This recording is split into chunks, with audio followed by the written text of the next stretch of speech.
Good afternoon po sa inyong lahat, ah, mga kababayan at iba pang mga Kristiyano, no? Lalo na sa mga gumaganap sa espiritual, iba pang mga manggagamot dito sa ating bayan sa Pilipinas. Magandang hapon po sa inyong lahat.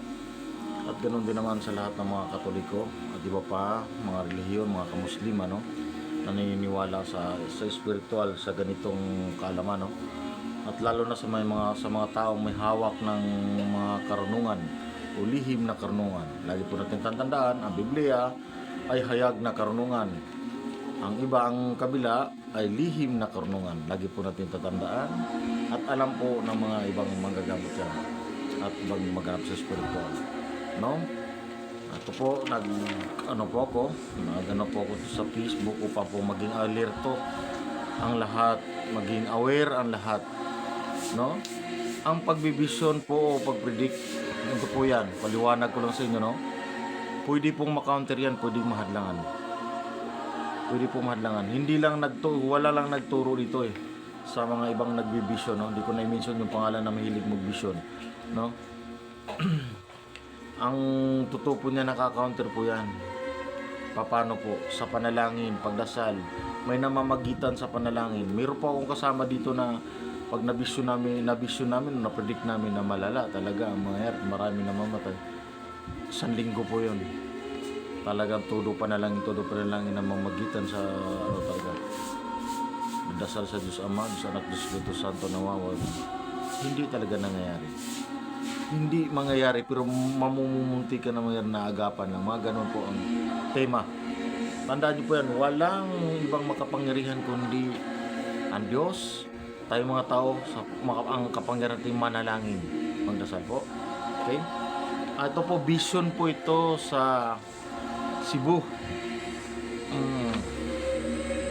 Tandaan niyo mga taga Cebu, no? Ito, maging alerto lang. No, sa nakita ko sa television, ang Cebu, itong taginit maraming sunog na magaganap, no? Puro sunog po yung nakikita ko sa Cebu. Dapat po maging alerto po kayo, lalo sa mga malaking kumpanya o maliit man o matahanang no? I-check natin yung mga wiring, mga fire extinguisher, ganun din man yung tubig natin para alerto.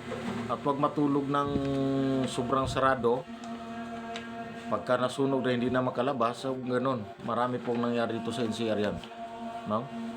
Para pag nasunog man, nagising, makalabas kagad. Hindi paglabas, puro apoy na wala na. Nawala ng pag-asa, sira na ng loob, no? May isa pa, pangalawa, may lindol na darating din.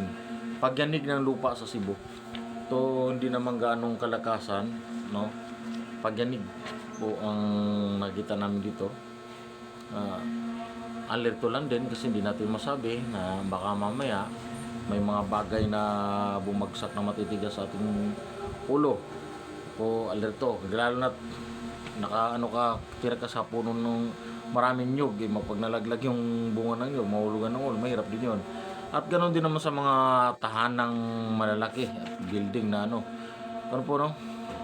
Yan na nakita rin. Pangatlo, patayan. Patayan to. Parang puro mga riding in tandem. Lalaganap po to sa Cebu. Away, saksakan, yan, patayan. Malungkot po kasi ang tao kulang na po sa panalangin. Iba na ang nanahan sa kanilang puso at isip. Ano po yan? Kulang sa panalangin, no? Pangapat, sa Cebu, no? Lalaganap po di ang droga. Yun po ang pinakamasakit dyan. Nung araw, nung presidente pa si Duterte, talaga mahigpit.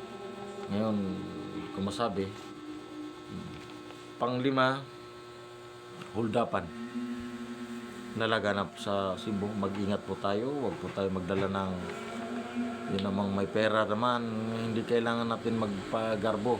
Kung may pera naman, huwag tayo masyadong ng mga alahas. Kasi ang alahas, yun po yung minsan ng ating buhay. Ganon din naman, yung mga may pera, meron nga ritong mayaman, hindi mo halatang mayaman eh.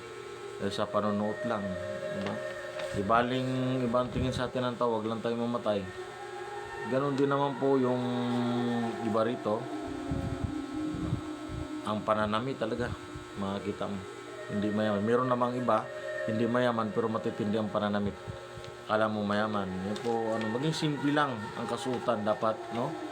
Uso sa Cebu yan, no? Maging uso sa Cebu yan, huldapan. Mag-ingat ang lahat, maging alerto ang lahat. Ito po yung aking nabisyon sa araw na to, no? Cebu. Lahat ng dadayo sa Cebu at ganoon din ang mga taga Cebu, no? Mag-ingat ang lahat. Ito, maging alerto ang lahat. Yun po ang masabi ko sa itong vision ko na to. God bless you sa inyo lahat. Manalangin po tayo, magsimba. Ano po dapat nandiyan po yung simbahang milagroso, yung santo ninyo. Tandaan nyo po yan, maglagroso po yan.